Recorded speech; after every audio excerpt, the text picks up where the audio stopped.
Breaking news tonight, the State Department has announced that Secretary of State John Kerry will give a major speech tomorrow morning explaining why the United States did not veto the UN resolution last week demanding that Israel stop all settlement activities in the West Bank and East Jerusalem. The resolution passed the UN Security Council with 14 votes in favor, no votes opposed, and only one country abstaining. That was, of course, the United States. Since then, Donald Trump has been tweeting his disagreement with the Obama administration on that resolution. Yesterday, he tweeted, "The United Nations has such great potential, but right now it is just a club for people to get together, talk, and have a good time. So sad." On Friday, UN Ambassador Samantha Power explained why the United States did not vote for that resolution and why it did not veto the resolution.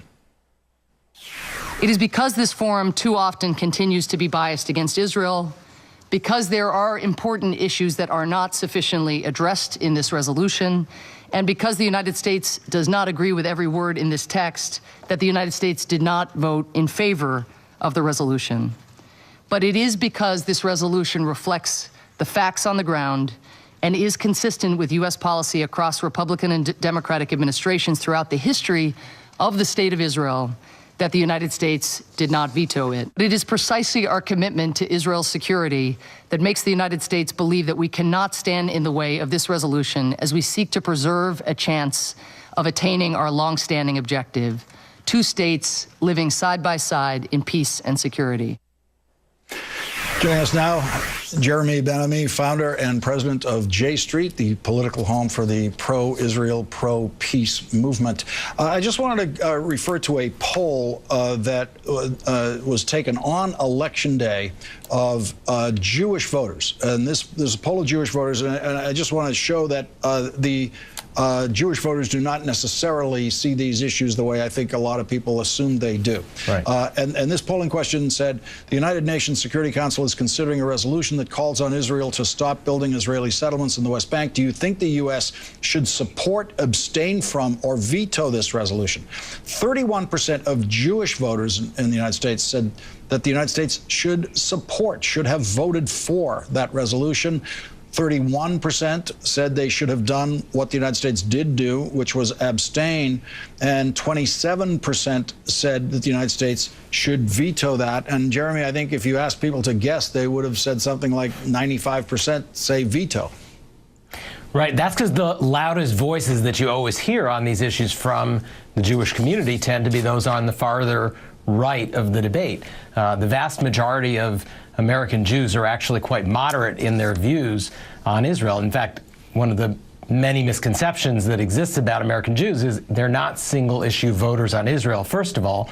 And second of all, when it does come to Israel, they're not hawkish and they're not extreme on the right wing of the politics of the issue. And what was your view of that resolution and what the United States position should have been?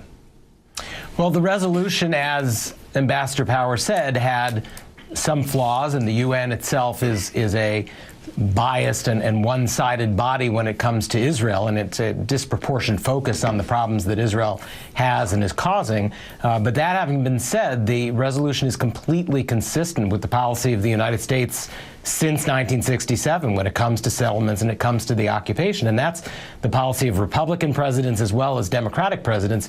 And abstaining from the veto was a very important step for the United States to send a signal to Israel that the present status quo is unsustainable on the ground.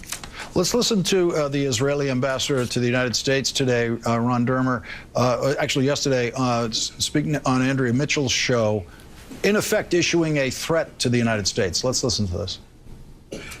We have proof. I don't believe it. We know it, and we'll share it with the incoming administration through the appropriate channels. And they can decide whether they want to share that with the American people. We're obviously not going to share it with this administration because this administration is behind it. We're not sure that this is the end of it. We may get a new UN Security Council resolution in the waning days of the administration.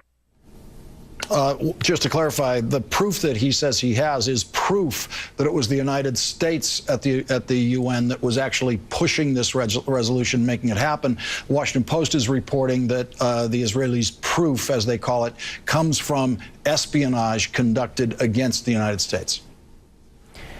You know, there's no way to know exactly what, of course, was going on behind the scenes. The Palestinian delegation that was in town about 10 days ago, it was reported in Egyptian media, had a meeting with Secretary of State Kerry and met as well with Susan Rice, and they discussed the possibility, which all of us who deal with this issue knew was a possibility, that there would be a UN Security Council resolution. And the question is, what was the United States going to do? And that discussion probably did take place, but the notion that the closest ally of the United States in the Middle East is going to accuse this administration that just signed a $38 billion aid package of somehow colluding against Israel's interest is it's really unconscionable. And the whole behavior of the ambassador and of the government of Israel at times towards this administration has really been a lack of gratitude for what has been done to support Israel's security in the last 8 years. Jeremy Ben-Ami, thank you very much for joining us tonight. Absolutely. Thank you.